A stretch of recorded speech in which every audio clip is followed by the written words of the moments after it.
is here. Now, broadcasting from the underground command post, deep in the bowels of a hidden bunker, somewhere under the brick and steel of a nondescript building, we've once again made contact with our leader, Mark Levin.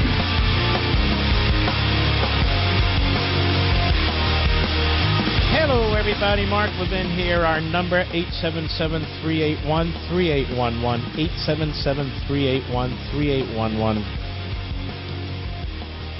Well, let me put it this way. A week or so ago, I told you that we were contacted by a very senior person among the Republicans in the House. It was the Speaker. And unlike some people, I actually like Paul Ryan. That doesn't mean I agree with his policies. But over the years, when he's talked with me, he's been polite and respectful and has taken my criticism, which is almost in every call. But that said, I think he's dead wrong on rhino care. And how many times did we say no, and then finally I had to kind of relent? How many? 3 times, Mr. Producer? 3. So the phone rings, and I'm not going to reveal anything confidential, not that there was anything spectacular. And I could tell it was his number, and I said, "Aren't you busy? Why are you wasting your time calling me?" And he said, "Look, I know this is a hard sell with you, but let me just go through my points." And he did, and we went back and forth. I was unconvinced. Scheduled for the bottom of the hour is the Vice President of the United States, Mike Pence. I've known Mike Pence since he was a congressman. Actually, I've known him since he wanted to be a congressman.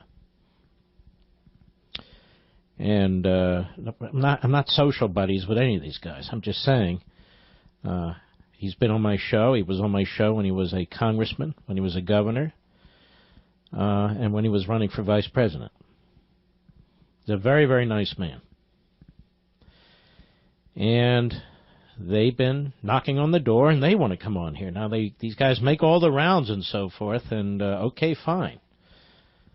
But I made it clear through Mr. Producer, I'm not buying this. I've read this stuff. I understand it to, I think, 80-90% of it.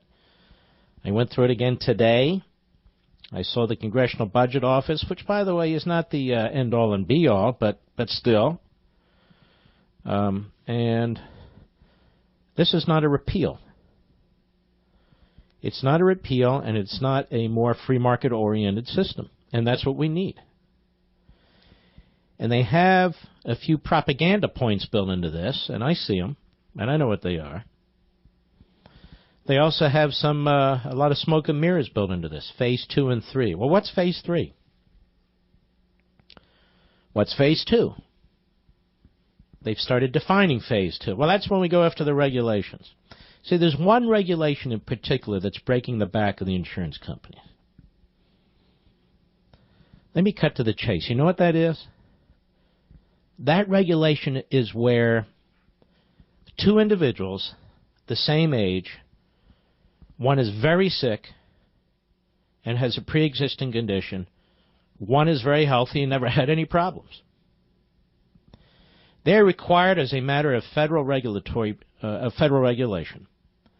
to pay exactly the same premium. That's crazy. That's why your premiums are through the roof. Moreover, you are subsidizing people who are required to purchase health insurance that is approved by the federal government. And even though Ryan and others have said the states are going to have a lot of leeway to create different types of plans and so forth, those plans have to be within a certain required type of policy. They have to offer certain things, such as young adults remaining on their parents' policies till they're 26, such as pre-existing conditions, such as no caps, and there are others. The biggest problem I have with all this is not only is it really bad, but what do you think is going to happen when the Republicans leave? Think the Democrats are just going to sit there and say, let's build on this and reduce it? No, they're going to say, look, they left the entire progressive centralized, iron-fisted government system in place. That's what they're going to say.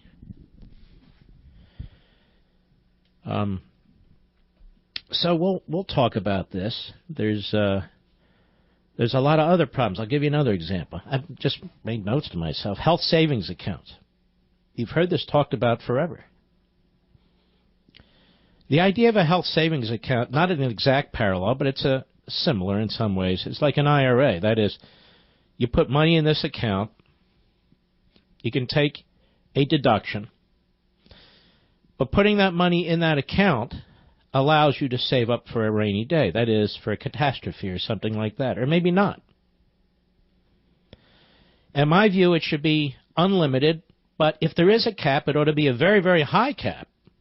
That is, you should be able to save a lot of money because health care is expensive, particularly if it's a catastrophic illness. And you should be able to save it over and over and over again until you're elderly, particularly when you're elderly, because that's when a lot of illness occurs as the course of nature takes over. Well, they have an HSA in this plan, and there's an increased cap, but essentially it requires you to buy the policies that are approved by government. I don't buy that. I don't accept that. Why?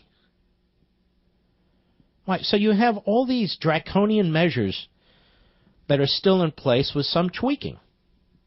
This does not repeal Obamacare. And there seems to be more focus on the number of people who are covered rather than the quality of care.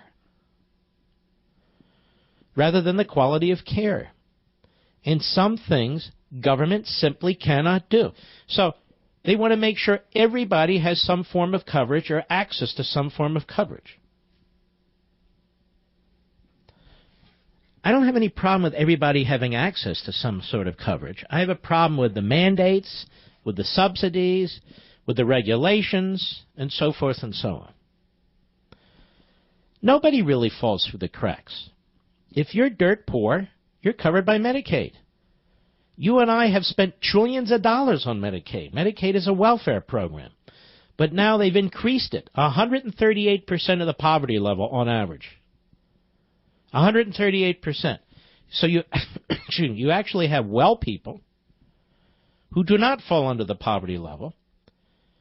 Obamacare expanded Medicaid to cover more people, and that expansion of Medicaid continues under the Republican plan, they say, until 2020. Well, if you're a state and you're getting 100% reimbursement for everybody on Medicaid, and whatever system you have in the state, you can push the people into Medicaid because the feds are paying for everything, and you're paying for all of it.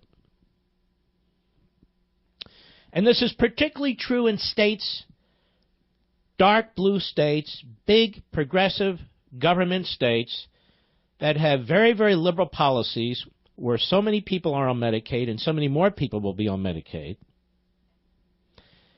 31 states now have adopted under Obamacare the Medicaid expansion language and the 100% reimbursement, even though right now it's not at 100%. So what this does, the Republican plan, 100% reimbursement, the Obamacare standard remains until 2020. So what happens, ladies and gentlemen, when you tell liberal governors, liberal state legislatures for the next 2.5 years that you basically have 2.5 years to get as many people on Medicaid as possible? What do you think is going to happen? And does anybody believe that 100% reimbursement subsidy will ever go away once this starts? I don't believe it for a minute.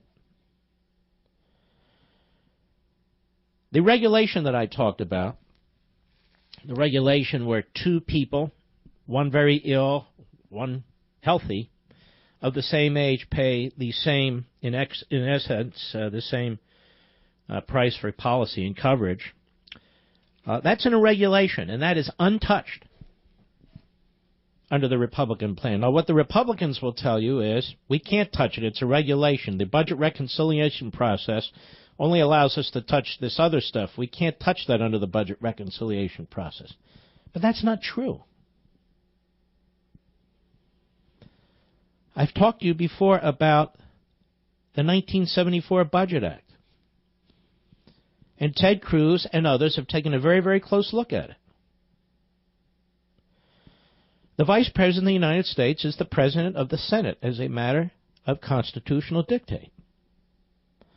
The parliamentarian is an employee, a hired employee of the United States Senate.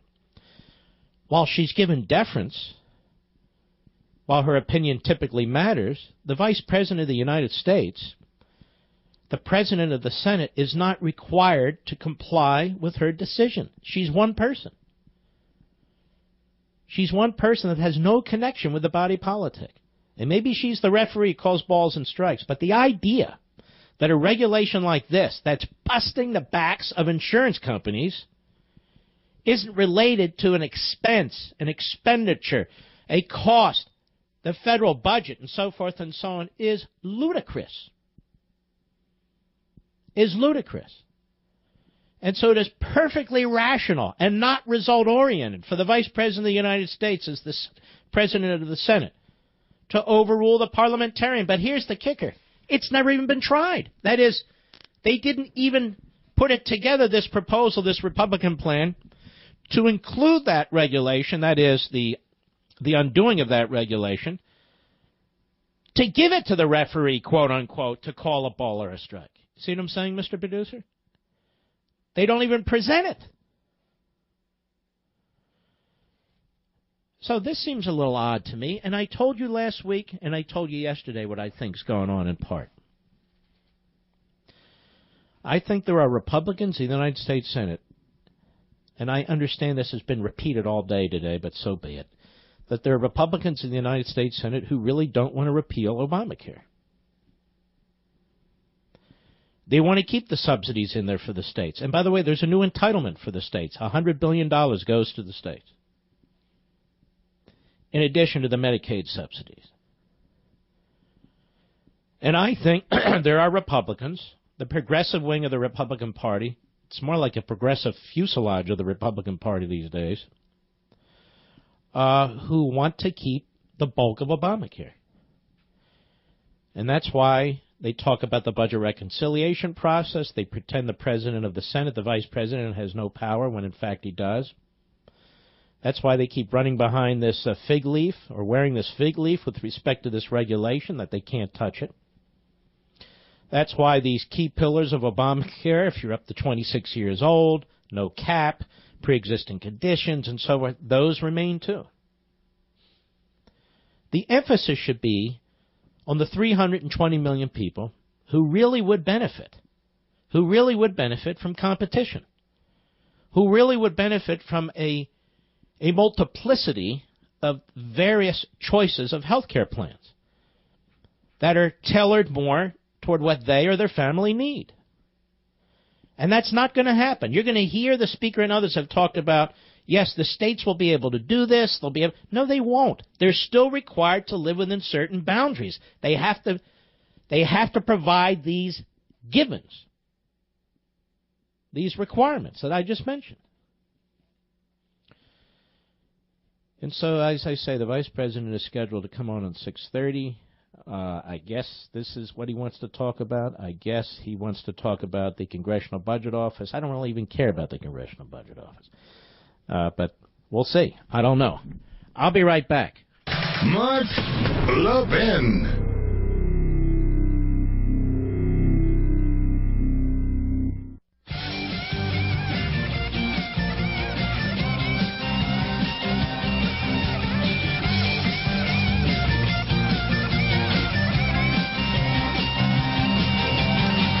Bernie Sanders, yes, he's still alive. Bernie Sanders. Well, you listen. Cut one, hat tip, Daily Caller, go. If this legislation is passed and millions of people are thrown off of health insurance, not able to get to a doctor when they must, thousands of Americans will die. That's what this legislation is about. And it must be defeated, and I hope there is enough sense among some of the Republicans to vote against it. It's an amazing statement by this clown, quite frankly. If this legislation is passed and millions of people are thrown off health insurance, not able to get to a doctor when they must. Thousands of Americans will die.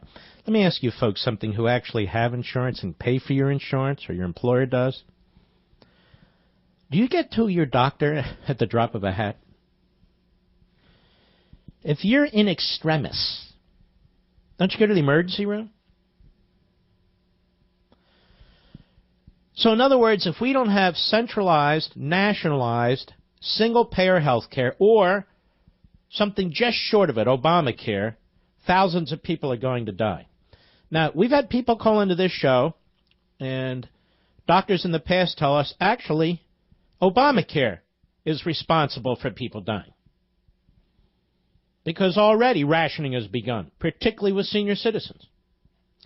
And yet I listen to this Marxist and I think to myself, what about the Veterans Administration? You have monopoly control of the Veterans Administration. It is, in essence, a single-payer plan. You control the doctors, the nurses. You control the cafeterias. You control the building structures. You control the medicine coming and going. You control the whole damn thing. And yet, Mr. Sanders, thousands of people died. Veterans, as a matter of fact. So this is the kind of hysterical leftist propaganda that you're going to get anytime you try to introduce capitalism, competition, market systems, liberty, individual responsibility, you know, all those things that have made America great and distinguishes us from virtually every other country on the face of the earth. It is amazing to hear these debates back and forth, Republicans, Democrats, CBO, not CBO, and so forth, and realize how little each and every one of us have in this debate. Nobody really listens to us. This Congresswoman, Republican from Florida, what is her name? Lightman.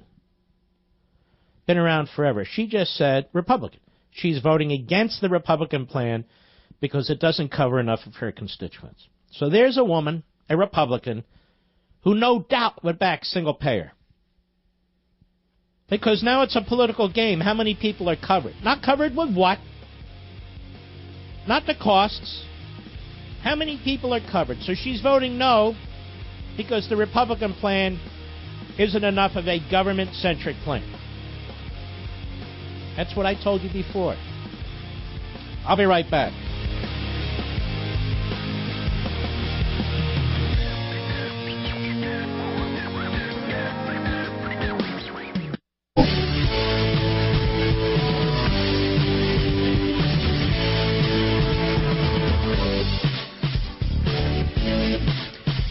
Vice President Pence, how are you, sir?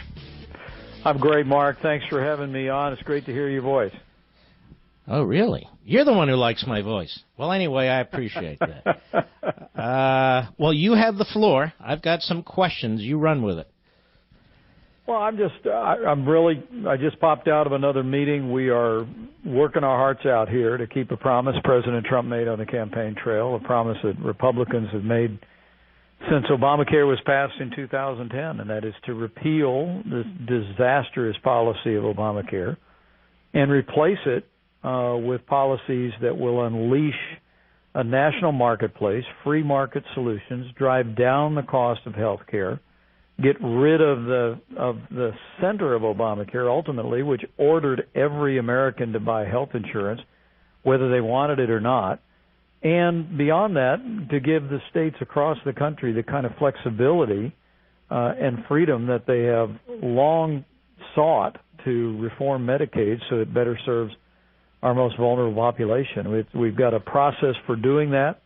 Our new head of the Center for Medicaid and Medicare Services signed a letter today along with Secretary Price that alerted states about all new flexibility already in Medicaid. We're moving legislation that is going through a very thorough debate and process in the Congress. And by this spring, Mark, our objective is to have Obamacare in the past and to lay a foundation for a future in health care reform that gives the American people more choices, lowers costs through competition, and really sets us on a pathway for the kind of innovation that'll meet our underserved community.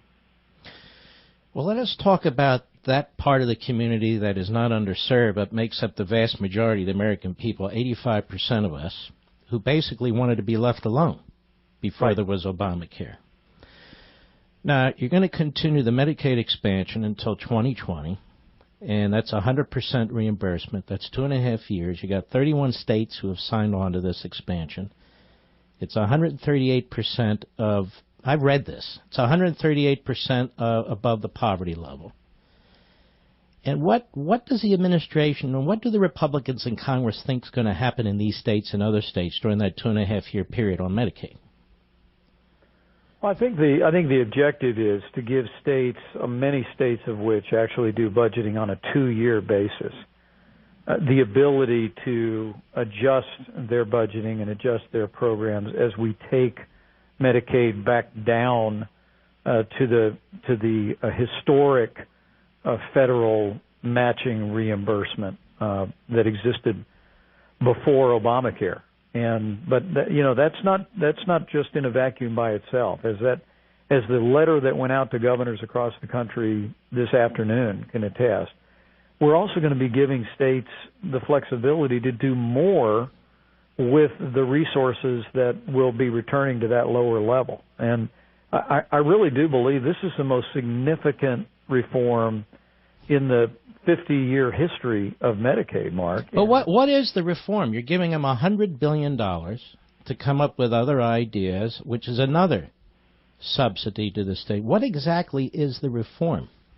Well, if you're referring to the innovation grants, yes, that's all about creating. Many states, I can tell you, including Indiana, have what are called high-risk pools. That part of what drives the extraordinary increase in cost beyond the mandates and taxes and government intrusion of Obamacare is simply the fact that you have many people in the country with pre-existing conditions who are in the private marketplace when in fact they'd be better served to be in these high-risk pools on a state-by-state basis.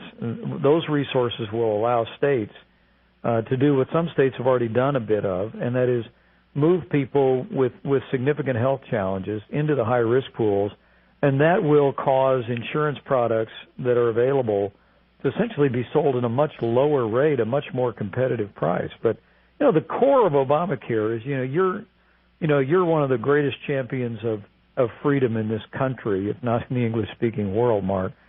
And to me, what was fundamentally wrong with Obamacare and is fundamentally right about the president's vision here is that with Obamacare, we ordered every American to buy health insurance, whether they wanted it or not, or pay a tax. Here, with all of the debate about who's going to be insured and who will buy insurance, it all comes down to what the American people want to do. If Americans want to purchase health insurance, we're focusing on the kind of reforms, including high-risk pools, that'll lower the cost of health insurance and then leave it up to Americans and American families and American businesses to make a decision about the insurance that they want to have. But here's the problem, Mr. Vice President. We cook in some of the requirements in Obamacare. For instance, I don't know where this 26-year-old thing came from.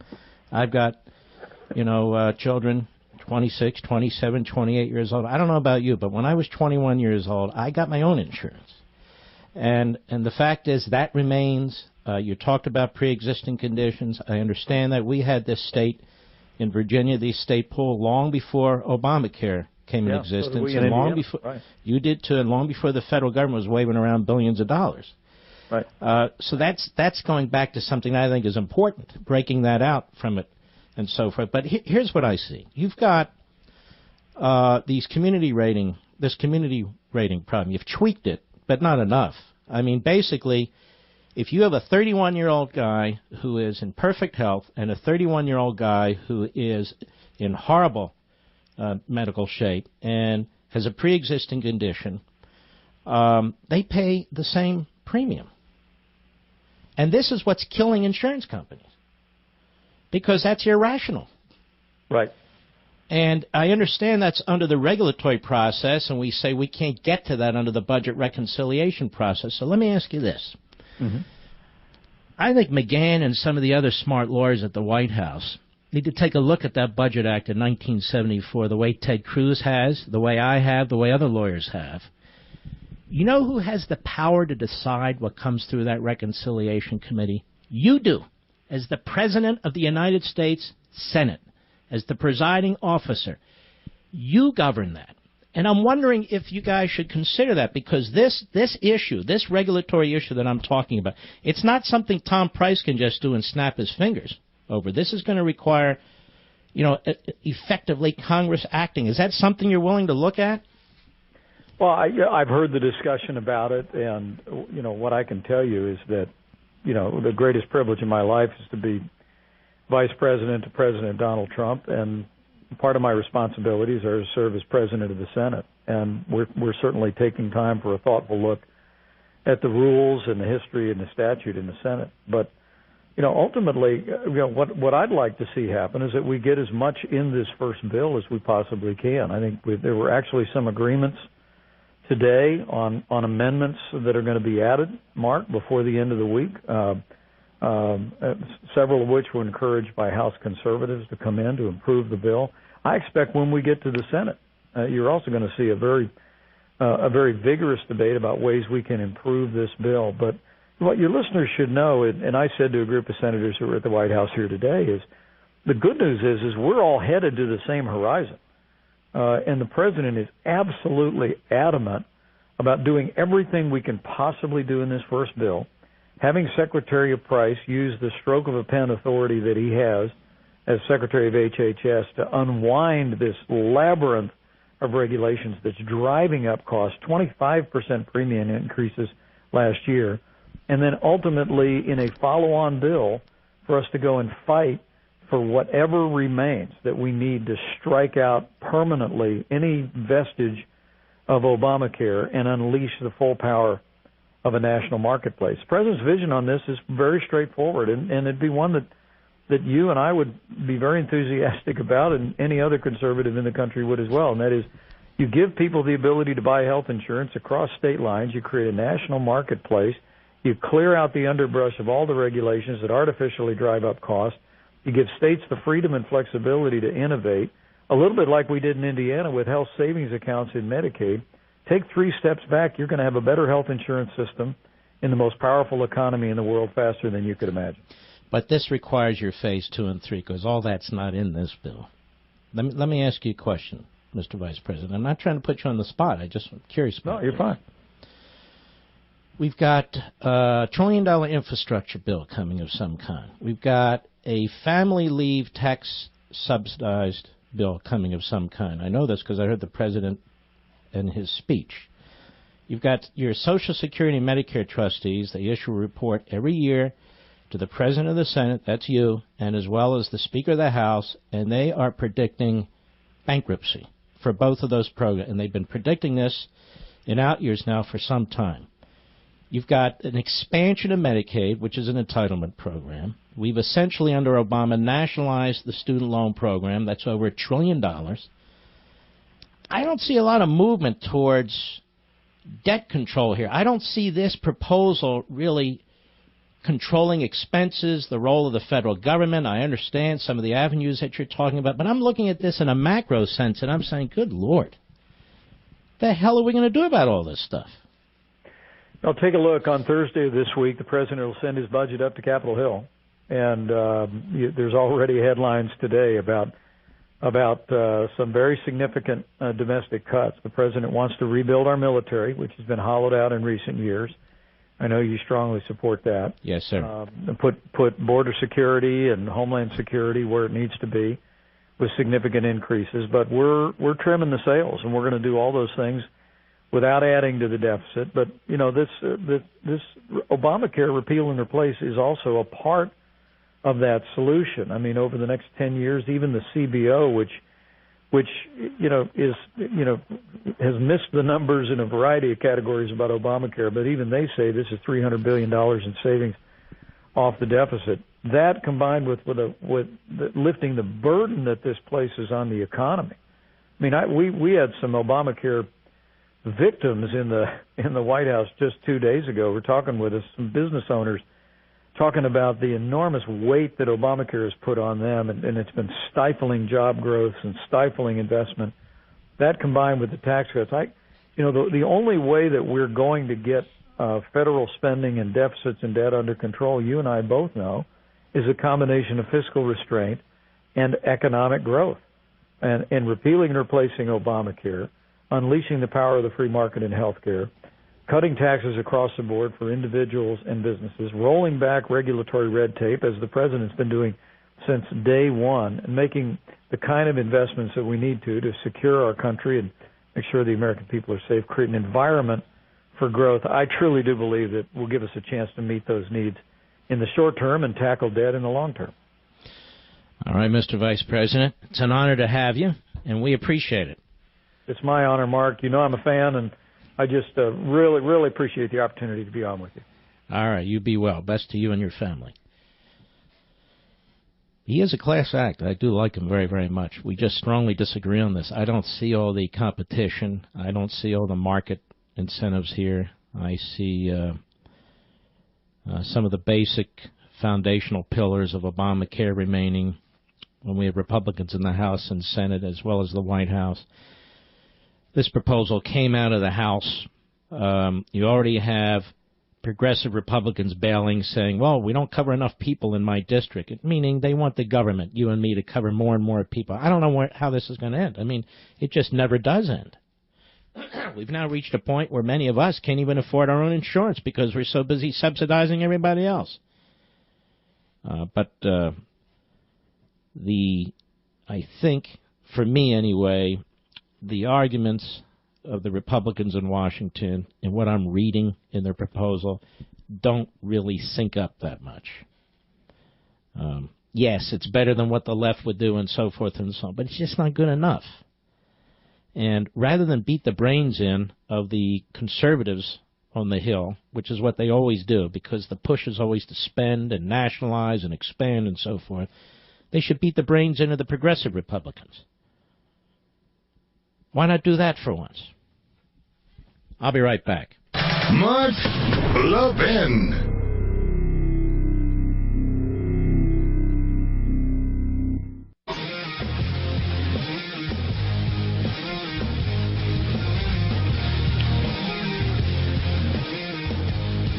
Casper Sleep, a great night's sleep, can help you have a great day.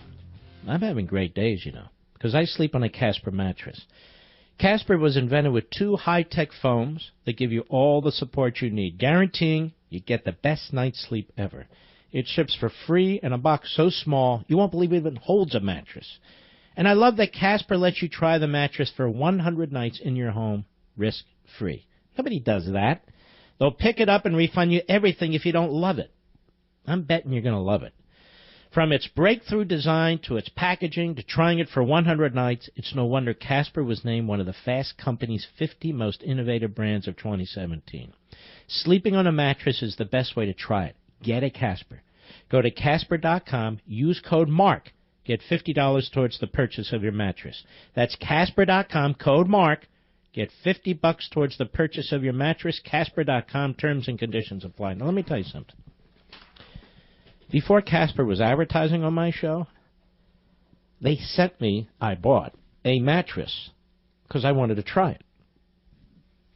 And I loved it. And if I didn't love it, they wouldn't be a sponsor. And that's the way I am with all my sponsors. You really ought to get that Casper mattress. It's outstanding. When you have the Vice President of the United States on, no, I'm not going to grill him and brutalize him and abuse the call. That's not going to happen here ever.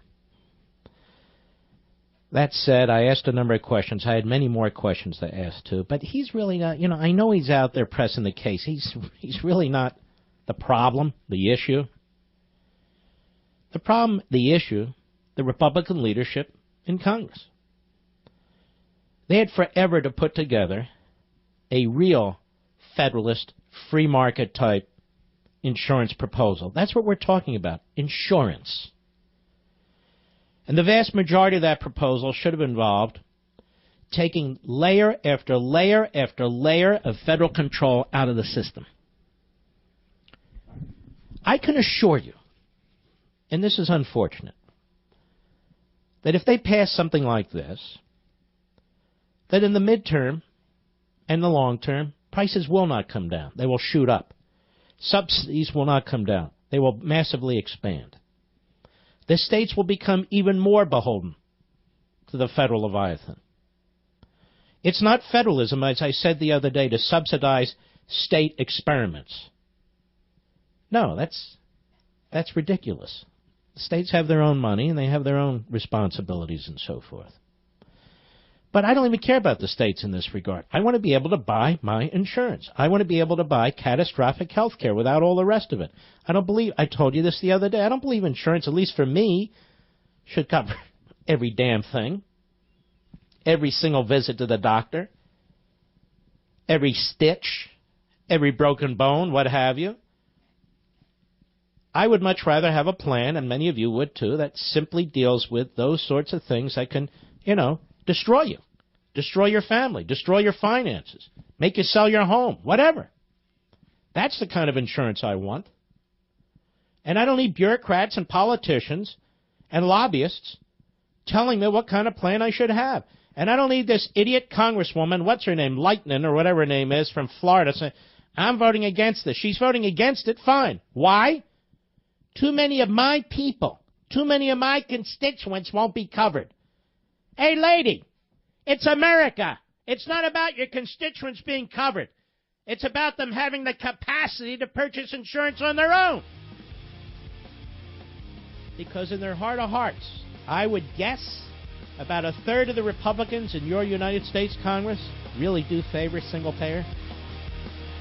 I believe it. I said it last week, I said it yesterday, and I'll underscore it today.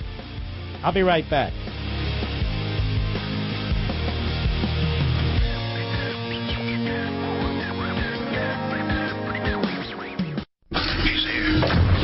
He's here.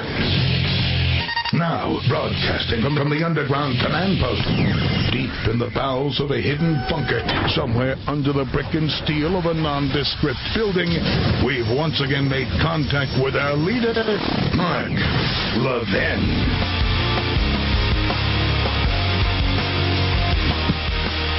Hello, everybody. Mark Levin here. Our number, 877-381-3811, 877-381-3811. We will circle back to that healthcare shortly. But first, we have a montage brought to you by the Washington Free Beacon about Trump and Russia and collusion.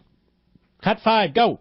Do you believe there's any evidence of collusion between the Trump campaign and Russia? There is this suggestion out there from an awful lot of Trump critics that those dots may well connect in some way that points to collusion, of alleged collusion between Donald Trump and Russia. A dossier bluntly asserts that there was collusion. Allegations of Russian collusion. The allegations of collusion with Russia, or that there was some greater potential collusion. And lying about collusion. Criminality or collusion. Now, I'm not even at the direct collusion stage yet. I'm not saying that there was necessarily collusion. Possible collusion. Whether there was collusion with the Russians, and any collusion, alleged collusion. And this question of collusion. Is there any evidence of collusion? Any evidence of any connections between the Trump campaign collusion? We don't know it. But Congressman, you said with the collusion, there's no evidence that there's collusion. But they didn't find any evidence of collusion. We have no evidence of collusion. Or there is no evidence of collusion between the Russians and the Trump campaign. And when it comes to the issue of collusion, which was the word that was used today, it depends how direct you're talking. But at this point, what's not proven is the idea of collusion. That's correct. Wow, there's a lot of talk about collusion not being collusion, Mr. Producer. I honestly think that this has been some of my greatest radio over the last few weeks. It's not to pat myself on the head, but I've been the bullseye. And that's okay. I don't mind being the bullseye because I fight back. But exposing the media, and now I feel a national discussion about what we do about the media. I'm not talking about, taking away rights and that sort of stuff. I'm talking about how we compete against it, because that we must do. The progressives, for the most part, have, in fact, taken over the media. Taken over what I now call the statist media. They're statists. Brian Stetler, Jake Tapper, Wolf Blitzer. Most of the folks at ABC News, Brian Ross, MSNBC, the whole kit and caboodle. And so forth and so on. The New York Times, the Washington Post, the 3 paragraphs of intercepts, of wiretaps, of Russians, and so on. But there's no evidence. Then 3 more paragraphs. But there's no evidence. Then 3 more paragraphs. Above the fold, front page, Inauguration Day. Headline, wiretap. Whoa! And you take notice, and you read them back, and you read them out loud, and you put one on top of the other, and you say, wow, they're telling a story of police state tactics, of a silent coup. What are you, conspiracy nut? No, I'm reading your stuff. You're putting this together with this together. Did we say to put this with this? We said put that with this, not this with that. Oh. And then they all shift in the same exact direction to try and disprove what they've been insinuating and suggesting and implying, if not outright stating, for months. They're pathetic. Pathetic. One more time, let's play that montage. Cut 5, thanks to Washington Free Beacon. Go. Do you believe there's any evidence of collusion between the Trump campaign and Russia? There is the suggestion out there from an awful lot of Trump critics that those dots may well connect in some way that points to collusion, of alleged collusion between Donald Trump and Russia. A dossier bluntly asserts that there was collusion. Allegations of Russian collusion. The allegations of collusion with Russia, or that there was some greater potential collusion. And lying about collusion. Criminality or collusion. Now, I'm not even at the direct collusion stage yet. I'm not saying that there was necessarily... Now stop. Now they reverse, see? Is there collusion? I'm not saying there's collusion. No way. Go ahead. Collusion. Whether there was collusion with the Russians. And any collusion, alleged collusion. And this question of collusion. Is there any evidence of collusion? Any evidence of any connections between the Trump campaign collusion? We don't know it. But Congressman, you said that the collusion, there's no evidence that there's collusion. But they didn't find any evidence of collusion. You have no evidence of collusion. Or there is no evidence of collusion between the Russians and the Trump campaign. And when it comes to the issue of collusion, which was the word that was used today, it depends how direct you're talking. But at this point, what's not proven is the idea of collusion. That's correct. Oh, how about that? How about that? It's amazing, isn't it? Now, let's swerve back. You're the smartest audience of all audiences. I know, I read that. I got to get that book that says, my audience, you Levinites, are the smartest of the bunch. And we already know this, and I want to thank you for that. Speaking of the opposite, that would be Kevin McCarthy, IQ of a doorstop. And I don't mean to put down doorstops. Senator Tom Cotton says, well, what is this 3-phase stuff? There is no phase 2 and 3. There's no phase 2 and 3. What's that? And so Kevin McCarthy's asked about this on Fox News by Bill Hemmer. Cut 2, go. Tom Cotton says that this 3-phase thing is a myth. Well, I don't see that being a myth at all, because we have to go through reconciliation. If we wanted to just repeal and try to get 60 votes and wait for the Democrats to get 8 of them to come and join us, that bill would look a lot like Obamacare. This is Obamacare gone. We repeal it and repeal the taxes, and we actually make a system that works and lowers premiums. That's what the CBO said. The CBO says a lot, and it doesn't say that. But that aside, and you Republicans, you have to decide whether to embrace CBO or reject CBO. You got Newt Gingrich running around saying it ought to be abolished. That's kind of bizarre. What, today it should be abolished? Why? Because you don't like their numbers? If they should have been abolished, they should have been abolished 20 years ago, it seems to me. But anyway, so let's see phase 2 and 3. Can't show you that yet. Why? Don't want to give up our cards, What cards? And they continue with, you talk about myths, this myth that they can't repeal the whole thing through reconciliation. When I just explained that it's the President of the Senate, who is the Vice President of the United States, who has the final say, not the parliamentarian. not the parliamentarian. But I want to also repeat this. I believe there are progressive Republicans in the House and the Senate who will not abide a full repeal of Obamacare. They came in as part of these various landslides in the House and the Senate on the coattails of conservatives, on the coattails of those of us who voted because we wanted to get rid of, among other things, Obamacare, and they got elected and reelected as a result, and now they're exposing themselves, and it ain't very pretty. I'm not voting for this. What is her name again, Mr. Producer? Lightnin, or whatever her name is? Lena Rose Lightnin. She's been around forever. She's a moderate to liberal Republican, South Florida. I'm voting against this. Oh, why? It doesn't go far enough, right? There's no free market? No. Not enough of my constituents are covered. There you go. There's a genius right there. And there's a bunch of them like that. Now, you won't hear any criticism of her except from me. You won't hear the Republican establishment trash her. You won't hear the Republican leadership trash her. You won't hear the president say I might run somebody against her. You won't hear Paul Ryan's group out there running ads against her. No. But if it's a conservative, Mark Mathers or so forth, yes. Then we got to get. Let's hear one more, shall we? Sean Spicer. Cut 3, go. And there's been reporting that the White House is involved, or some White House officials are involved, in shaping what's being described as like a major or significant manager's amendment in conjunction with conservatives. Can you? I don't think it's. Yeah, I would. I'm sorry. Yeah, well, no, we can go back and forth. But I'm just wondering, is the White House writing this amendment, or just considering backing the amendment, and does Paul Ryan know about it? We could tell him about it right now, I guess. No, I think Speaker Ryan is well aware of the manager's amendment. Okay. I think, as we've noted multiple times from the podium, when people have ideas that are constructive or supportive, or ones that we have heard about from different members that we have engaged with, and frankly ones that the House and the Senate has engaged with who shared ideas, we've always stated a willingness. Part of the reason we're engaging with these individuals is to hear their ideas, to talk to them about not just the content but the approach, what can go in, what can go out, how we deal with the different phases, as Mike was asking, and when we go.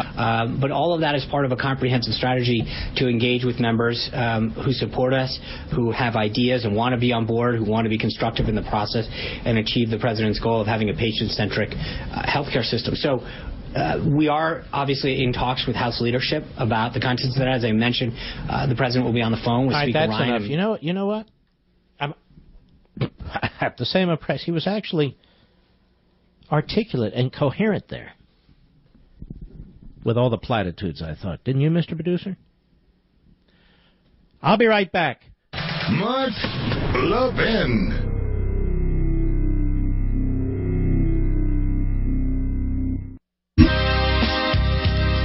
You know, ladies and gentlemen, this is a fun show tonight. We've moved from Obamacare and an interview with the vice president to the media and my duking it out with them. And now I have one of my dearest friends, the executive director of the Reagan Library and Foundation, John Heybush, who has written what is going to be a smashing #1 best-selling fiction called The Shroud Conspiracy. John Heybush, how are you, my friend? I'm great, Mark. Thanks so much for having me on, especially on a day when you've got the likes of the vice president on right before me. Well, how about that? Oh, so, yeah, that's a big deal for the vice president to be able to get on your show.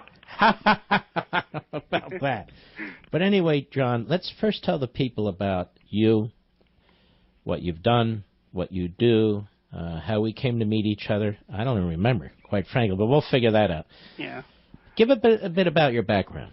Well, I grew up as a young man in the Reagan administration. I went to work on Capitol Hill, and I spent 8 years doing everything I could to protect the congressman I was working for, who was a down-the-line vote with Ronald Reagan every time Republican. And I had a lot of fun doing that, and I got to be Elizabeth Dole's chief of staff when she was Secretary of Labor, so I fought a lot of battles with labor unions and got a chance to run the Republican Senatorial Campaign Committee in 1996, and we elected a lot of Republicans to the Senate that year, did well, and went out and made a little bit of money in the business world working at Gateway Computers, and then from there I basically decided to help Mrs. Reagan. You know, President Reagan had passed on by then, but I watched Mrs. Reagan from afar. She was running this big foundation to support the Reagan Library and everything that was,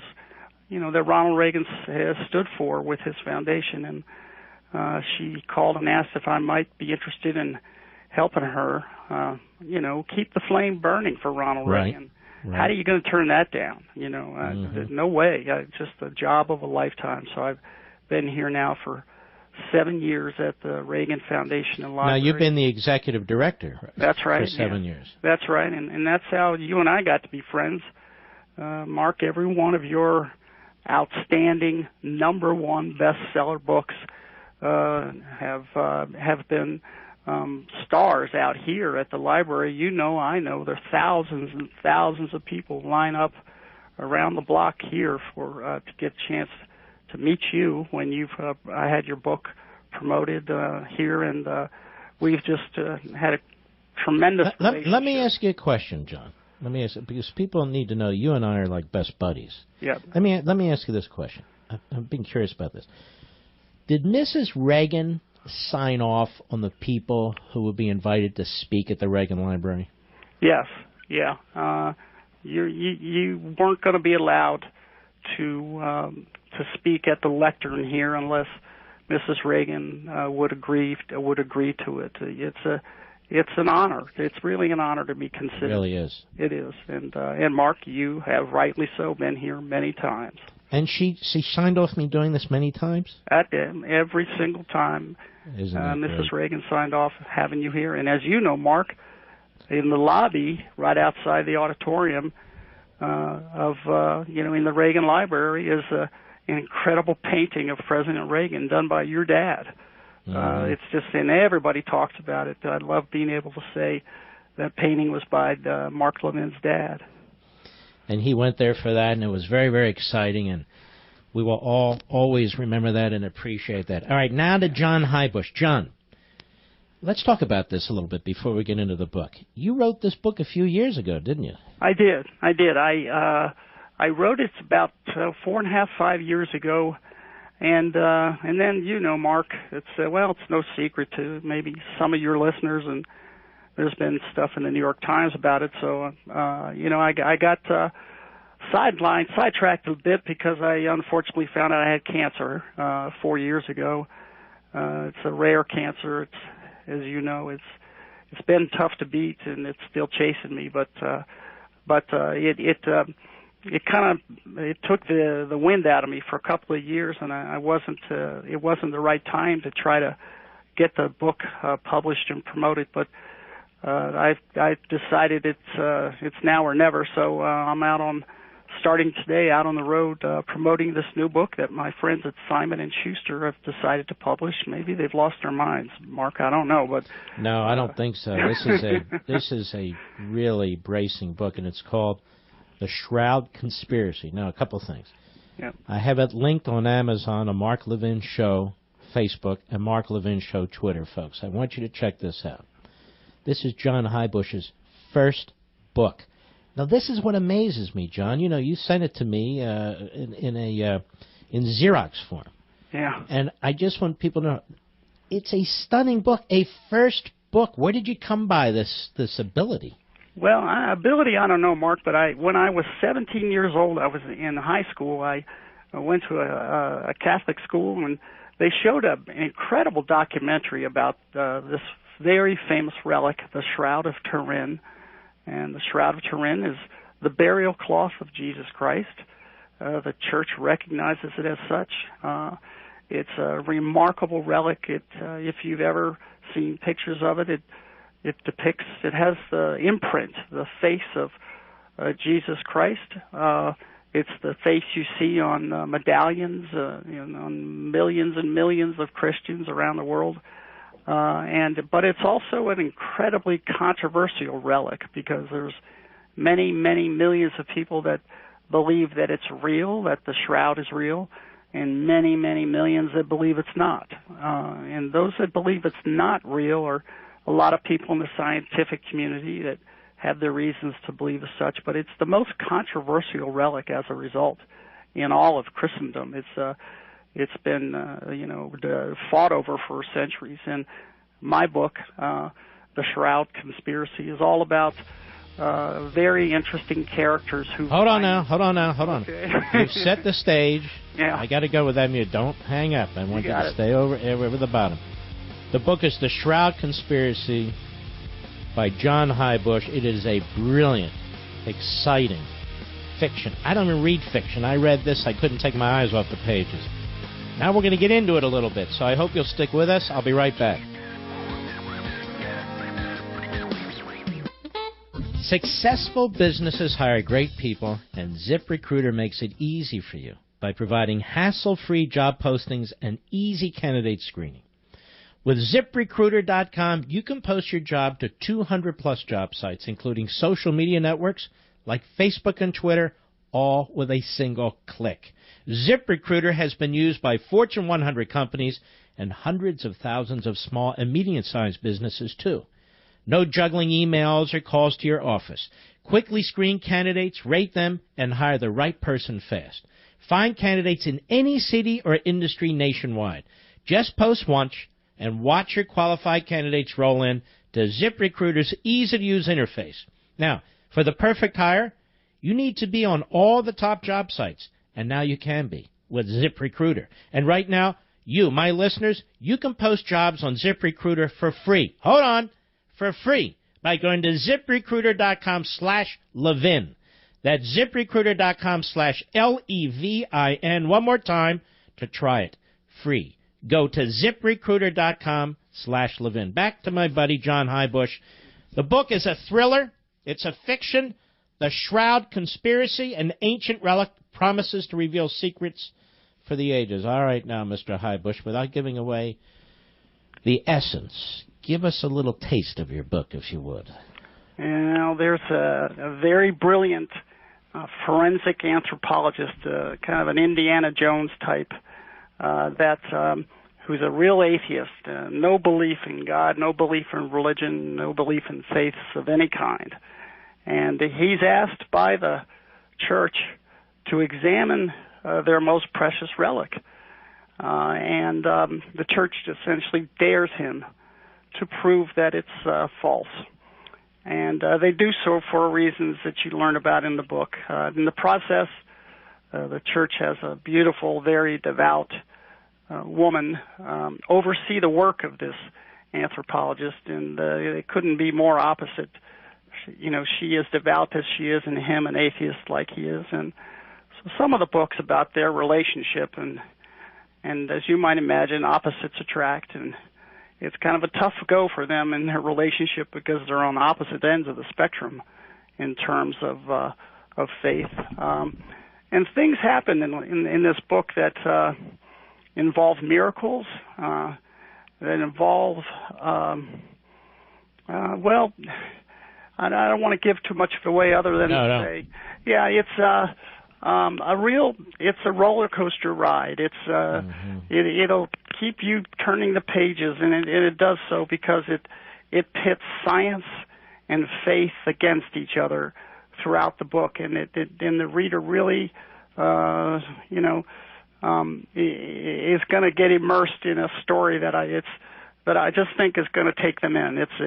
What I've been told by many is this is going to be the summer read for the country. If you're on the beach this summer or wherever you might vacation, this is a good fiction book that'll take you away from your present work or your present troubles. It's a kind of a heartwarming story, but also a great mystery and a great thriller.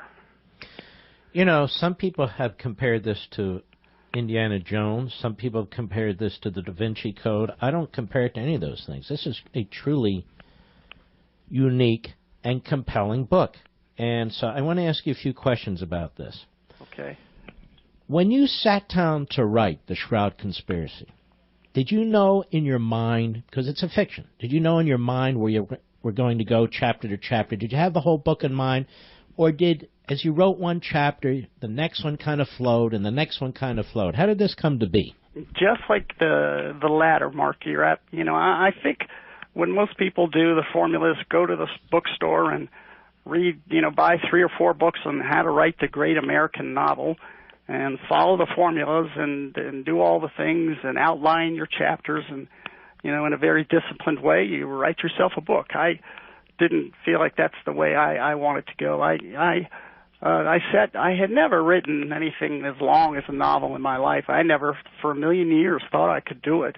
And so what I did was, one night after I put my kids to bed, I sat down at the PC and I wrote half of first chapter 1, and the next night I wrote the second half. And I looked at it and said, well, let me try to write chapter 2. And I had a story kind of vaguely in my head, but I really didn't know where it was going to go. And I wrote chapter 2. And then I looked at the pile that I'd written. It was a little bit taller. And I thought, okay, let's try 3. And I just kept doing that till I got to about chapter 25. And I stopped and said to myself, I don't know where this thing's going. I didn't have a clue how I would end the book or anything. And I thought it was kind of a fun way to write, because I was as interested as a reader would be, because I didn't know what was going to happen next. And I just kept going and going, and finally I thought I better find a way to get out of these woods, so for like the last 10 chapters, I kind of drew up a little bit of an outline, followed the outline, and got out of the woods and finished the book, and the rest is history. But I wouldn't necessarily recommend my method to anyone, but it seemed to work for me, because it's like you say, it's being compared to some pretty successful characters and pretty successful books, and I'm happy to hear that. And the book takes you all over the world: Mumbai, Rome, Geneva, Eastern Shore, but as I read this book, John Highbush, it's written so professionally. Keyshawn turned the pilfer key in the lock and then slowly swung Ravi's office door open. In the unlikely event a lab technician or a janitor was still at work somewhere in the building late that night, he would need to stay hidden. It was forbidden and it goes on, one bracing sentence after another, just to get the prose down, just to get the style down. Did it just come to you, or you had read so many books over the course of your lifetime, you kind of knew the system mentally? I've read a lot, Mark, but no more than the next guy, and I guess I just have to say, in some respects, I felt I was a little bit touched.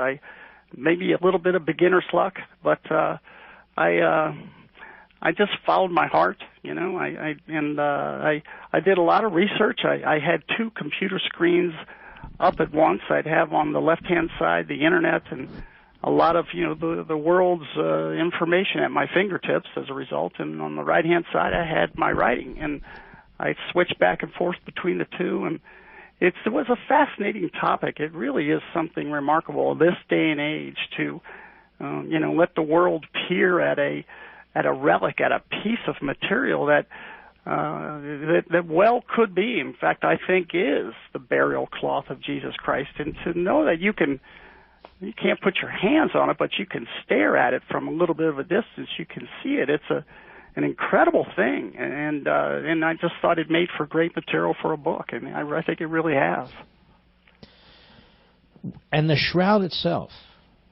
Have you ever actually seen it, or been close to it, or seen some close remnant of it, or anything of the sort? You can. There's even, Mark, there's an app that you can get on the shroud, and you can take yourself up really close to every aspect of what is shown on this figure that appears as Christ, and it shows everything from the holes in the wrists and in the feet from crucifixion, and it shows markings from where the figure was whipped with these Roman whips. It shows strikings to the body, and the things that are on this burial cloth that are just remarkable to see. And I've never seen the shroud up close. It's only allowed to be seen by the public about every 25 years or so, and the next time it will be available for public viewing is in 2025. and it sits now in a church in Turin, Italy, St. John's Church, St. John's Cathedral, and it's hidden. It's behind bulletproof glass in a beautiful golden case. It's a remarkable relic that, it's when you get to see it, it's kind of like Halley's Comet. It's a once-in-a-lifetime sort of thing. How long did it take you to write the Shroud Conspiracy? 6 months. It took 6 months. And some people said, "Oh my gosh, that's so fast." I don't know about that. I wrote about a half a chapter a night and just stuck to it, Monday through Friday. And yeah, but here's the thing. It takes me, typically, my last book that I just finished was probably a world record, but typically it takes me a year. Now, mine are nonfiction. It takes me a year. I understood Buckley. Buckley could write a book in 2 or 3 weeks. It just depends on the person, I think so, and then the subject matter too, Mark. I mean, your books are remarkable in and of themselves. I mean, and you have to do a research of a very different kind. But yours is mine's like enjoyable to read. Yours is hugely educational, right. And I've read every one of your books, and each one of your You're books, the one. Well, each of your books could serve as a college course textbook in constitutional law. You know that. They're remarkable books. I think I should send it to some of the liberals in the media. They consider us fringe over here. Yeah. The Shroud Conspiracy. Now, let me just say this to you. I have never been more excited about a book than I am about your book. It is a terrific book. It is a fiction. It is exciting. It is fun. It is educational. And here it is. What has the spring sprung yet? I don't know what's going on. It's snowing out here, kind of. But in any event, this is the kind of book, really, that people, if you really want to get lost into something that's really bracing, this is the fiction book of the year as far as I'm concerned, The Shroud Conspiracy. And not just because you're my buddy. I don't even read fictions. I read this book, and I told you the first time, I said, this book needs to be published. And I'll tell you what, one of the biggest publishers in the world, Simon & Schuster, they get thousands and thousands of people presenting them with books. You had never written a book before, let alone a fiction, which I think is incredibly difficult to do. And they embraced it, and they said, wow, we want to do this. That's a big deal, John. Well, I don't know, Mark. I just do my best and hope for the best. So I appreciate how passionate you feel about it, and I really appreciate it. I hope that if your listeners can just take a look and go to Amazon or go to a local bookstore or Barnes and Noble, whatever, and if they see it, I hope they might give it a chance because it's a fun read, I think. It is a fun read. It's the kind of book you bring on airplanes. Seriously. You spend your weekend on, you take on vacation or what have you. John, I wish you all the best with this. We have it on all my sites. Folks, it's easy to get. The Shroud Conspiracy by John Highbush, who, by the way, as you now know, is also a great American patriot. God bless you, my friend, and all the best with this. Thanks so much, Mark. So thank you very, very much. All right, you be well. And I'm telling you, folks, he is my buddy. He's a Reaganite. He's a conservative. But even apart from all of that, which would be enough, this book is spellbinding. I want to strongly encourage you to get it. I'll be right back. Mark Levin.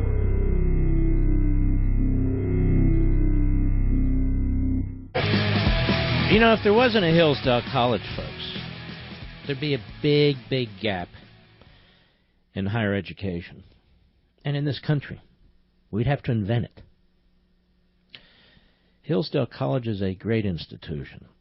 I've told you before, it kind of reminds me, as I think back to the great era of the great philosophers, the early philosophers, Socrates, Plato, Aristotle. And they teach those philosophers, among others, at Hillsdale College. They teach a lot of things at Hillsdale College that are not taught in most colleges or universities today. About natural law, natural rights, about unalienable individual liberty, And that's all in the Declaration of Independence and why that's important. They teach about, as I said, the early Greeks, Romans, Cicero, Cato, and much, much, much more. And not only do they teach students in America about the philosophers and intellectuals and basically the principles that undergird our liberty, they teach about those that don't and who promote those and who they are and what their philosophy is and what their principles are. When your son or daughter goes to Hillsdale College, you can be sure it won't be about safe spaces. It won't be about some trendy attitude. There'll be true academic freedom. And your kids will be protected intellectually, where they can honestly ask questions and get answers. The finest faculty you can imagine, because Larry Arnn, the president, will tolerate nothing less. It's hard to get into Hillsdale College now. Standards are very high, and they have more people than they can take. And how many colleges do you know that choose to educate beyond their own four walls, to reach out to the American people, to apply resources and intellect, to talking to millions and millions of people, including you, my beloved audience? My friend Dr. Larry Arnn is president of Hillsdale College, and he knows that you hunger for truth, and that our republic, the way of life, depends on American citizens, starting with you, becoming advocates for our basic truths. No matter your age, it's never too late to learn. And you can learn through their free online courses, their free subscription to Imprimis, and local free Hillsdale events. And if you're in Washington, D.C., you ought to make an appointment to go to their Constitution Center, because right there in a special room, specially protected, is an original first edition copy of the published volume of the Federalist Papers, ordered by Hamilton himself, printed in Philadelphia. 500 copies, 50 of which were sent to Virginia, over 400 of which were used in New York, because the ratification process after the Constitutional Convention was very dicey. Massachusetts was leaning no. New York was leaning fairly heavily no. Virginia was up for grabs. On the yes side of Virginia, you had greats like Madison. You had greats like Washington, Jefferson, who believed in the ratification of the Constitution. And yet, George Mason opposed it, having been a delegate to the Constitutional Convention. Patrick Henry, the greatest orator of his day, never went to college, opposed the ratification of the Constitution too. That book, which I bought and gave to Hillsdale, because that's where it belongs, with Hillsdale College, can be seen in Washington, D.C. I want to strongly encourage you to visit levinforhillsdale.com, Levin for Hillsdale.com, and see how Hillsdale can help you pursue truth and defend liberty. Outstanding institution, outstanding president, outstanding faculty and students. That is why I gave my copy, one of the finest copies in existence of the Federalist Papers, to Hillsdale College. To me, that was home. Check them out. LevinForHillsdale.com. We got a big hour left. I'll be right back.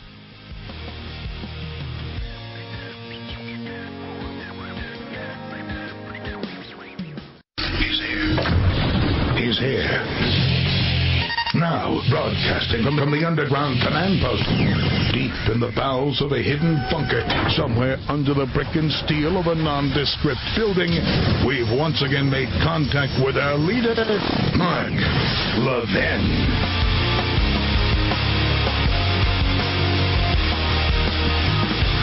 Hello, everybody. Mark Levin here. Our number, 877-381-3811, 877-381-3811. Well, you may have heard this already. It's been all over the news. Chucky Schmucky Schumer is threatening a government shutdown. Ooh, you don't say. Has Mitch McConnell trashed him? Not in the least. And yet Mitch McConnell trashed Ted Cruz. You see the pattern here?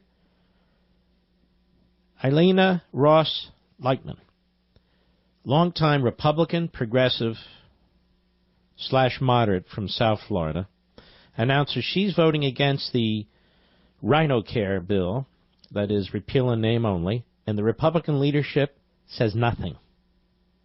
She's not attacked. She's not threatened with a primary challenger. Nothing. Zippo.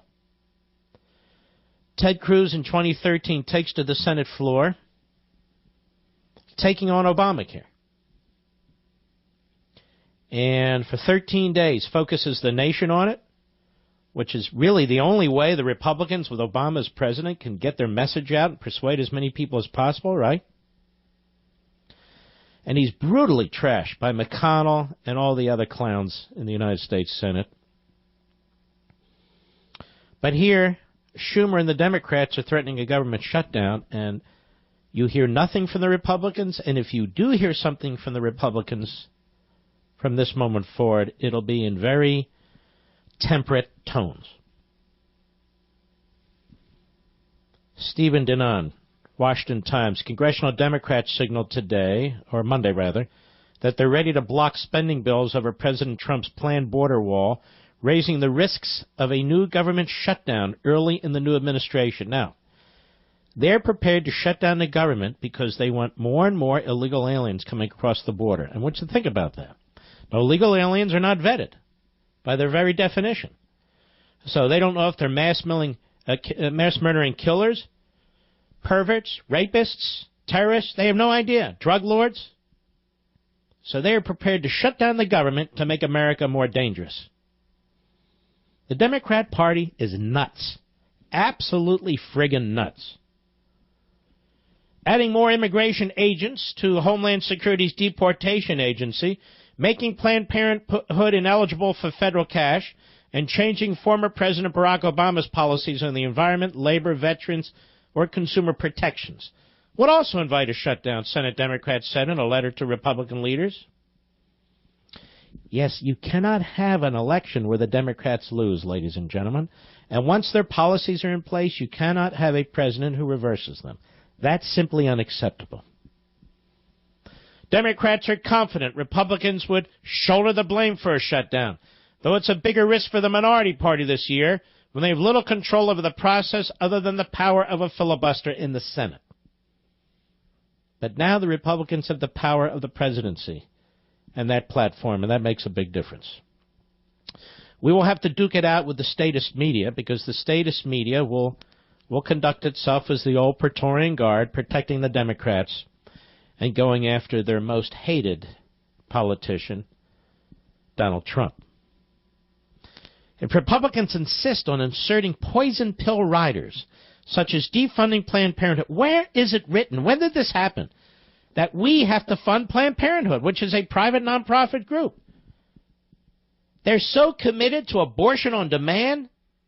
They're so committed to killing babies in the womb. The Democrat Party will throw down on this. It's incredible.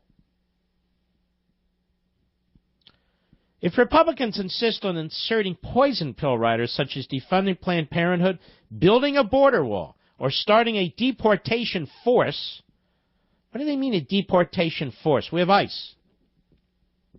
They will be shutting down the government and delivering a severe blow to our economy, the Democrats argued in the letter. This is exactly what I meant. For the clowns in the media, the statist journalists, this is exactly what I meant by this silent coup. The opposition that Trump is facing, to me, is unprecedented. The way that they've slowed down his ability to actually put senior people in these bureaucratic positions, the way that they make every single issue a fight, yes, this is different. The Democrats' letter is the fiercest note of resistance yet to Mr. Trump's border wall, which was a major part of his 2016 presidential campaign, but which has proved more difficult to get going now that he's in office. And I said this during the Republican primaries, for which the knuckleheads would attack me. I said, you know, he has to get an appropriation to build this. Well, Mexico will pay for it. No, they won't. Not unless we pretend they're paying for it. Senate Minority Leader Charles Chucky Schmucky Schumer and his lieutenants doubted a wall would work at stemming the flow of illegal immigrants, and they said it doesn't sound like Mr. Trump has a concrete plan in mind anyway. Without that, they said, there's reason to fear the money to ask for now would be wasted. Oh, yes, left-wing kooks are always worried about wasting money. Quote, the administration has not detailed how to use eminent domain and other procedures to acquire land from private landowners and Native American tribes, design the wall, locate. Hey, idiot, you got to allocate the funds, and then all these things take place. They can't take place before you allocate funds. But what would Chuck Schumer know about anything? He spent his entire life in elective office. Graduates from law school, immediately gets elected to the State House, the Assembly in New York. Immediately when the congressional seat opens up in his district, he runs for it and wins. Immediately when he sees a shot at running for the United States Senate, he runs for the United States Senate. The man has never held a real job in his entire life. Ever. So he doesn't understand. He understands. He's just a hack. Mr. Trump is scheduled to deliver his 2018 budget to Congress later this week. But Capitol Hill is still enmeshed in debates over fiscal year 2017, which is nearly half over. Yet none of the 12 annual spending bills have been completed. Again, statist media, pay attention. This is what's meant by a silent coup. Maybe I should use a different phrase that would excite you. Yes, yes. And by the way, statist media, where are you on whatever happened to bipartisan government? Whatever happened to some level of, working together and so forth, bipartisanship? Remember how you used to always say that? How come you don't say that anymore? Because you're clowns, that's why. After Mr. Trump's election year, Congress and President Obama agreed to postpone decisions until the new administration could take over. The House last week passed the 2017 defense spending bill, which now needs action in the Senate. 11 other bills are also on tap, though Congress could combine them into one large omnibus bill or several bills. If some or all the bills aren't signed into law by the end of the day on April 28, the government will go into a partial shutdown. Democrats said Republicans agreed in 2015 to conditions for the debate, including an overall shut up, you idiots. Schumer, clowns. Any agreement with you is null and void, as far as I'm concerned. Republicans have long sought to strip federal funding for Planned Parenthood from spending bills. But Democrats for the last decade have had control of at least one political arm of government, been able to block them. Of course. Of course. Killing babies in the womb, that's a priority for the Democrat Party. And not only that, forcing you to pay for it. Just saying. Kathy, Sierra Madre, California, on the Mark Levin app. How are you, Kathy? Good. How are you, Mark? Very well, thank you. Good. Thanks for taking my call. You're welcome. It's hard to follow your friend over there at Reagan Library, by the way. Yeah, Hi Bush. Great, yes, great guy. Yes, I love that place. Listen, I just went to my doctor today, and I've had to wait and wait and wait. Found out I have another lump on my breast, and I'm just vibrating with ticked off. I'm just so ticked off because these people that you had on earlier, and I think Mr. Pence, Vice President, the Vice President Pence is wonderful, but I don't believe anybody anymore. I mean, they are lying to us. And this is our lives, this is our health, and I just want them to leave us alone. I don't want to pay for Planned Parenthood. I don't want them touching my money and giving it to other people for their health care, and I don't want to pay for Ivanka's baby care. I don't have any kids. And I'm just so pissed off, I can't even tell you. Well, first of all, I hope everything turns out fine for you. That's number one. Number two, as I say, I really like the Vice President very, very much. I think he's an earnest man. I think he has an impossible task on his hand, which is to promote this. This is a dead letter. This is a very poor bill. It embraces way too much of the foundational institutions of Obamacare, and it just sets it up there for the Republicans to fail and the Democrats to take over. But more than that, it is not going to benefit the American people. And I understand the Republicans keep bending over backwards for the progressive wing of the Republican Party. And it's the progressive wing of the Republican Party, the Susan Collins types and all the rest of them, who lurch in the shadows, every now and then put out a statement, about this, that, or the other. And the fact of the matter is they're dragging this party, the Republican Party, more left than it already is, and it's already too far left. Well, but this particular plan is, to me, utterly unacceptable.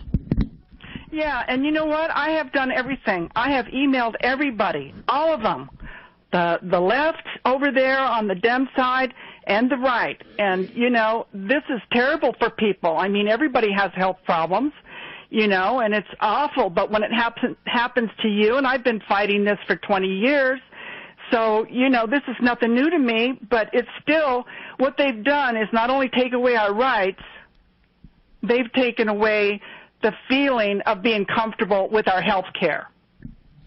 All right, Kathy, you're right on. I appreciate it. My very best to you. Be well. We have these Republican Party purists, the pom-pom boys and girls, the Rockettes, the Republican Party purists. Notice how I'm going to use that word on them now, who just will agree to anything the Republican Party pushes. And they abandon liberty, they abandon market capitalism, they abandon the models and the experiences that have demonstrated what actually works in this country. We have a great health care system in spite of all the government red tape and so forth, because of the foundation for it that was built before it. It's like capitalism. Thank goodness for the Industrial Revolution, even though when you go to colleges or high schools and they teach you, the robber barons and this and that, but for the Industrial Revolution, I wouldn't have the vast majority of conveniences that we have today. The most spectacular economic event in human history. Or now you walk into a supermarket and there's just food lined up on shelves. Mankind's never seen anything like it. Kings and queens have never lived as well as the lowest person in this country, financially. It's true, despite what the federal government has become the last 100 years. That's how powerful the Industrial Revolution was. We are living through a period of a human lifestyle that has never existed before, and not just because of certain incremental technological advances. There has been an explosion of advances. And why is that? I'm going to talk about it in the months ahead because I write at great length about this in my book, Rediscovering Americanism. So, getting ahead of myself. All right, we'll be right back. Mark Levin.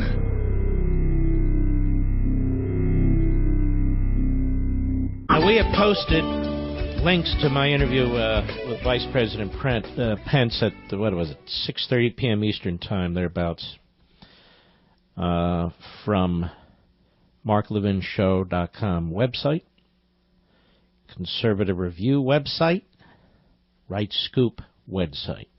We give everybody equal attention, and they're right there on my social sites. Mark Levin Show Facebook, Mark Levin Show Twitter. You can listen for yourself and see if you're persuaded. Let's take some calls. I, of course, am not persuaded. I'm enormously troubled by what the Republicans are doing. Mike, Santa Clarita. Where are you, Mike? We're in California. I'm in Santa Clarita. It's all right. North Los Angeles. Thank you, sir. Yeah. My villain in the House of Representatives, Steve Knight, is a unmitigated liar. All right. Can I ask you what's his name? Steve Knight. Who the hell's Steve Knight? He's a backbencher that took over from another rhino. What area? From your area? Yeah. Okay. And he's an unmitigated liar. He was going to repeal Obamacare and all this kind of crap. And he's just part of the establishment. Him and Mitch McConnell are just best friends, I would think. Him and Ryan. Anyway, if you wanted to get LASIK or some kind of surgery that isn't covered by your insurance or that the government isn't involved with, the prices on that stuff have just dropped and dropped and dropped since those things came out. The free market absolutely works. I went to the doctor. I spent 10 minutes in the doctor. I basically told him what was the matter with me down at the urgent care. It was a $400 bill. If I'd if he'd have just seen him and I could have paid him $100 in cash, I'd have been happy to do that. But because of insurance, it was a $400 bill. Yeah, I know. And that's why. Hey, you know what? We need to invent some home medical care products. Like, how about this one? A home colonoscopy set kit. What do you think of that one? Oh, you betcha, man. I'd be more than happy. Don't say that. All right, Mike. Thanks for your call. Well, yes. I don't think Mike heard what I suggested there, Mr. Producer. Do you? No, I don't think so. Yeah, I'd like it. No, I don't think you would, Mike. All right, let's keep going. Debbie, Palm Bay, California, Sirius Satellite. How are you, Debbie? Good. I'm a little bit farther out than Mike, and no way will I do a home colonoscopy. That was funny. No, I don't recommend it, actually. Yes. I just came back from my C-spine specialist. He is a self-procured specialist for my special need that I pay for cash, and I love it. We have a great relationship. He's exactly what I need. And now, on the other hand, I have my insurance, which looks like a microcosm of the needs of the world. I don't need most of that stuff that's on there, and it doesn't cover what I need, but I just paid for cash. I wish the Republicans... It's like paying for cable TV and getting 1,000 channels and you watch 6. Exactly. So if the Republicans would just get it together, yank it out. We made that stupid mistake with propping up a whole bunch of corporations. We just should have let them fail. Now, why can't we just yank this whole thing out and let the free market, let it convulse, let us go through the horrors of it for how long, but let the free market jump in there and do what it does, because it's ridiculous. You're so right on. You're sure. Now the debate is over. How many people are covered? And I'm thinking, no, the debate should be how many people are free to acquire health care if they can afford it. Not how many people are covered. They have 100% coverage in North Korea. And yet you can't get any medical care, can you? Ladies and gentlemen, I shall return.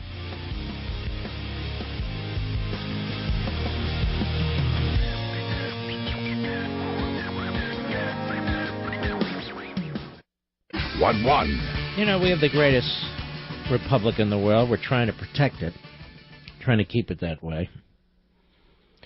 There's one government institution with the power to print money and manipulate interest rates that has no accountability and no transparency, and that's the Federal Reserve.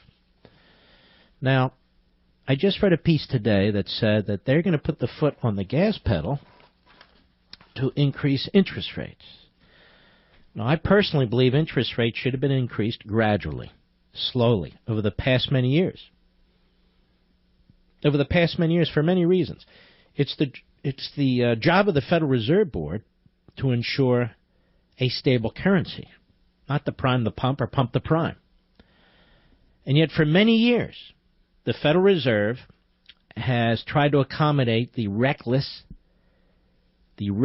fiscal policies of Barack Obama. And I might add, Democrat and Republican Congresses. That's not its job. That's not its job, to accommodate reckless borrowing and spending. Now, we have a Republican president, and the Fed suddenly wants to raise interest rates in response to his policies.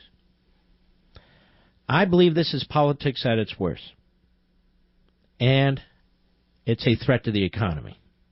That's not the way the Federal Reserve is supposed to work. So, ladies and gentlemen, when you look at that monetary policy and in my view, the politicization of monetary policy. When you look at fiscal policy such as it is, which is disastrous, even under the Republicans, they want to spend recklessly. They want to spend recklessly. I understand, cut the EPA, cut this, cut that, but still, infrastructure and all the rest. You need to protect yourself, you need to protect your family, and you need to protect your assets. You work too hard to watch it all just disappear. That's why I want you to consider diversification. That's what you're supposed to do to protect your assets. And I'd like you to think about adding gold. It's the only currency the Fed can't print or manipulate, by the way. And you can add gold to your portfolio and your IRA. The only company I trust is our great sponsor, Goldline. 877-365-COIN. 877-365-COIN. They're not a fly-by-night. They've been around for over half a century. And you can get started for as little as $100 a month. Get the free risk information, and if you call now, listen to this. I worked this out with Goldline, actually. Goldline will also give you a free Ronald Reagan presidential dollar just for calling, as long as they last. And trust me, they won't last forever. I doubt they'll last long. A free Ronald Reagan presidential dollar just for calling. Now, when you call, I would strongly encourage you to get the risk information, find out what products they have, see what you're able to afford. Don't just say, hey, I want the coin and so on. Check into it.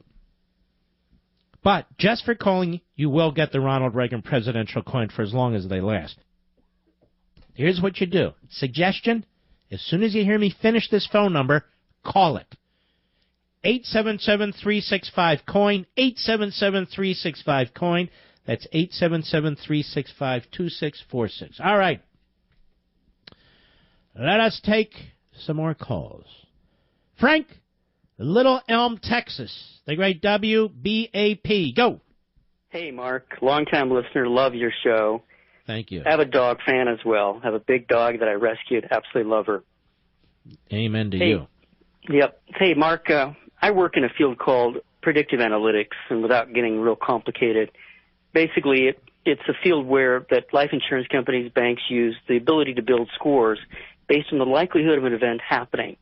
So in the case you made a point in the first hour, which caused me to call in, and absolutely you were absolutely dead on right about this, is that the whole notion of charging the same premium for a healthy person or an unhealthy person is not even actuarially sound, but it's beyond any reasonable person's understanding of mathematics. Mm-hmm. And I was just so stunned. That was the first I had heard that that's what they were doing. And now it makes sense. This, in my opinion, Mark, they are pushing us toward a single-payer system. This will collapse because the life insurance companies, automobile insurance companies, they all base premiums based on the event happening, the likelihood of an event happening. And a 90-year-old man would have to pay higher premiums for life insurance than a 20-year-old man. Absolutely. So logically, the same thing would have to hold for health care. But if they're going to pay the same premium, there's no way these companies will ever make enough to pay the claims, and they'll go broke. And I wonder if that's just the plan. And that's what's going to happen. Yep. And you're going to have Republicans who are going to tell you this is a great thing because, look, it covers all my constituents. And now every time they need something, they have to come to me. And they can't make decisions on their own. It's outrageous.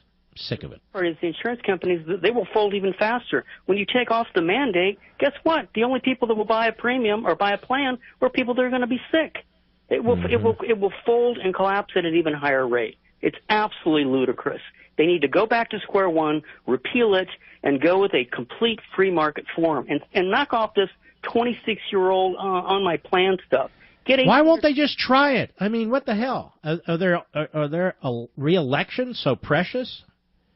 I have no idea, Mark, but there's no Republican Party anymore, and I miss Ronald Reagan very much. He would never put up with this. And this is just appalling that even Republicans who call themselves conservatives would even vote for this disaster. It's exactly what it is. All right, my friend, I appreciate it. Let's go to Cara in Nashville, Tennessee, the great WWTN. She disagrees. Go ahead, doctor. How are you? Hi. Well, I don't know if I disagree. It's a question. And I was telling... I hope it's multiple choice, not essay. Yeah, me too.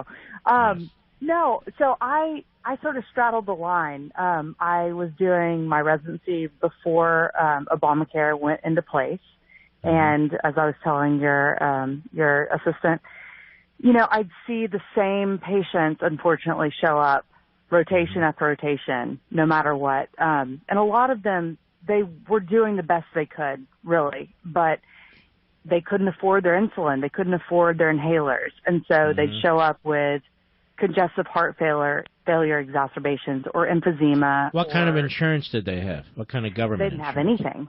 They didn't have Medicaid? They didn't have. This was before Obamacare. So then. Okay, but even before Obamacare, they could get Medicaid if they couldn't afford it. They just couldn't get it. Yeah. I mean, these are unfortunate situations. I mean, it's nothing that it's not a situation anyone wants to be in, for sure. So then the next year, all right, Obamacare goes into effect, and some of the same people I would still see. You're always going to see the same people that are going to end up in the ER for whatever reason. But also, some of those same people, they got on Obamacare, and now they're not ending up in the ER. They can afford their inhalers. They can afford their insulin. Well, of course they can, because somebody else is paying for them who can no longer afford some of their health care coverage. And that's the problem. When you throw money in the sky, some people grab some and some people lose some. No, and I understand your point, absolutely. So my suggestion to you, doctor, is this.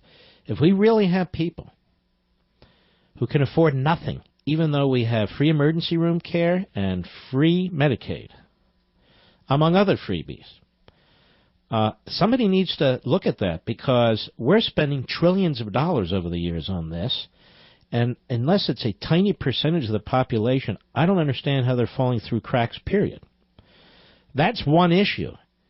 But you don't take 320 million people who aren't on Medicaid and are perfectly happy with their health care system before Obamacare came in and destroy their policies.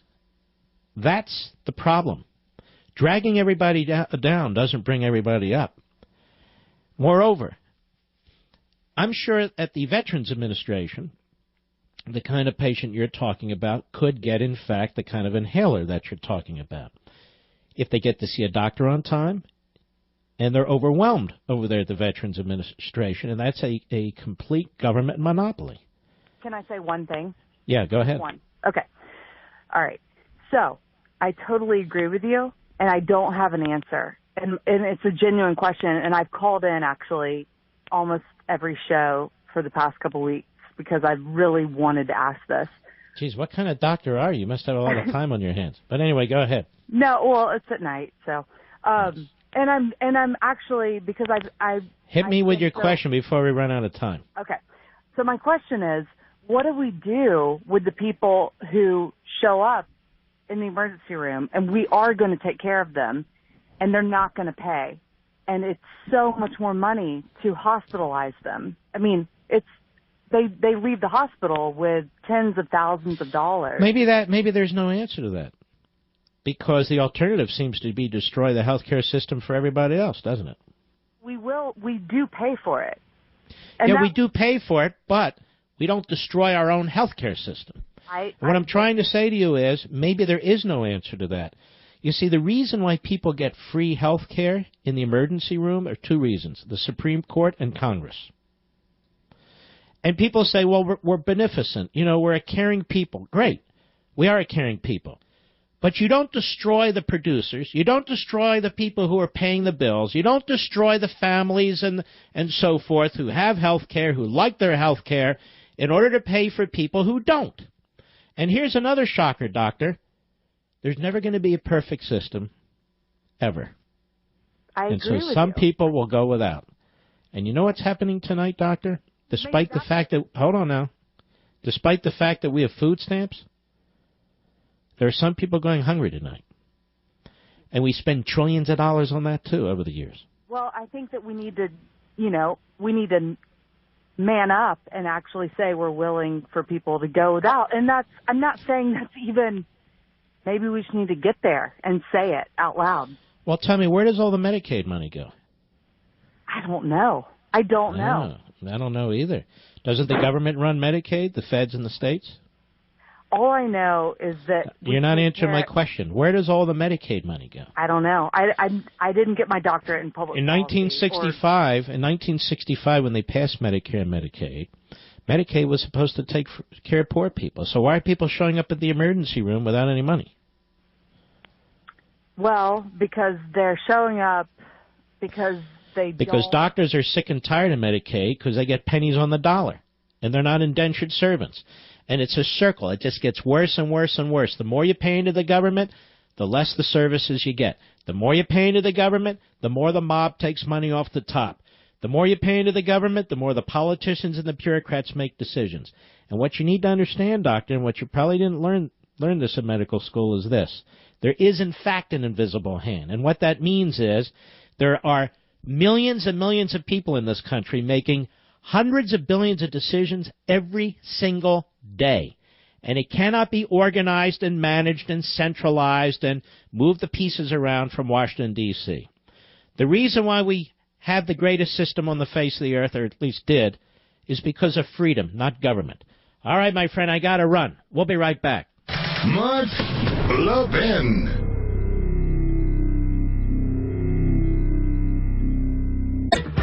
Don't forget John Highbush's magnificent fiction, The Shroud Conspiracy. You really get lost in it.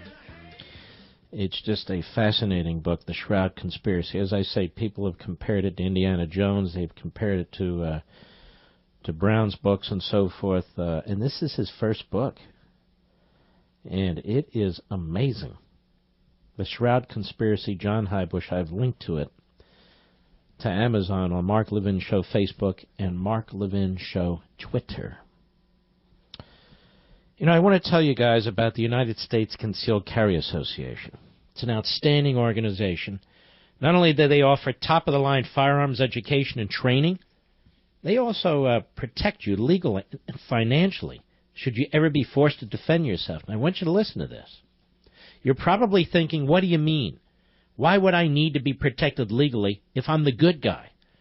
Well, you may not know this, but you'll still most likely be arrested, and there will certainly be an investigation, and frankly, that means lawyer fees and bail money your family shouldn't have to pay, not to mention if the criminal or his family tries to sue you afterwards.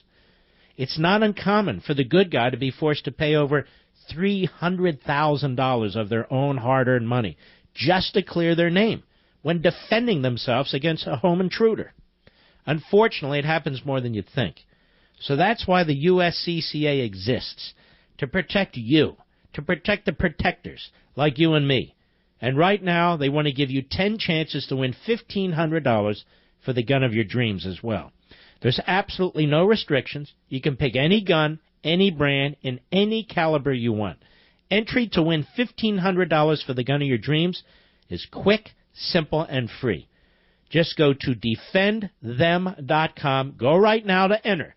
They're truly changing the game for responsible gun owners. That's defendthem.com, defendthem.com. This is a great group. And if you own a weapon, you really need to check them out. Defendthem.com. And you have an opportunity to win the $1,500 for the gun of your choice. Well, we've had a full board all night, like every other night. Randy, Ocala, Florida, the great WSKY. Go. Mark, it's about spending, and spending. And that's the one element of danger. We really have two major elements of danger. And the spending is producing the deficit, which is increasing the debt. And it's deficit and debt caused by the spending. The second element of danger is more immediate, and that's our tax system, our tax policy. It has failed. We have $692 billion in tax evasion projected using the historical tax evasion growth rate for 2017. That's going to be a cumulative $9 trillion in the coming decade. And this is based on a March 1, 2017 study that my group helped fund. I'm with the Americans for Fair Taxation. You've talked positively about the fair tax in the past. And we've funded a study on our current system, updating it from 2012, and it's failed. because we've gone to a non-traditional. So let me ask you a question. What are the chances that a Congress like this, even Republicans, will do anything? They don't even discuss this. It's not even on their agenda. They you know what? You know what's happened, Randy, is the Republican Party has been devoured by the old Democrat Party. And the Democrat Party is hard left-wing kook, don't get me wrong. But the Republican Party is a progressive party for the most part now, isn't it? It is, but we can turn them around on the tax issue, Mark. We can flip a switch and go to a consumption. No, actually, we can't just flip a switch. That's not going to do anything. We either fight it out, duke it out with Convention of States, which can also address the tax issue, as I write in one of the reform amendments, or we can't, because the current Congress, whichever party, whichever mix of parties, this is their design, this is what they've created, and they're going to defend it to the end. All right, Randy, I appreciate your call, my friend.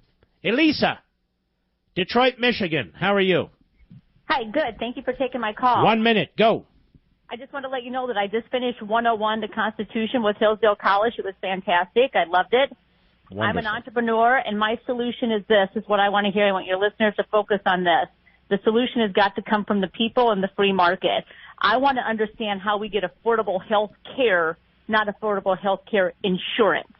The idea that insurance is touching every aspect of our health care is obnoxious.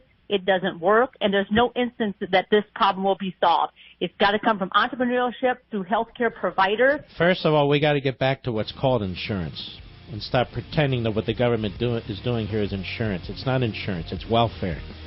Elisa, thank you for your call. I got to roll. Ladies and gentlemen, make sure you watch Levin TV tonight, by the way.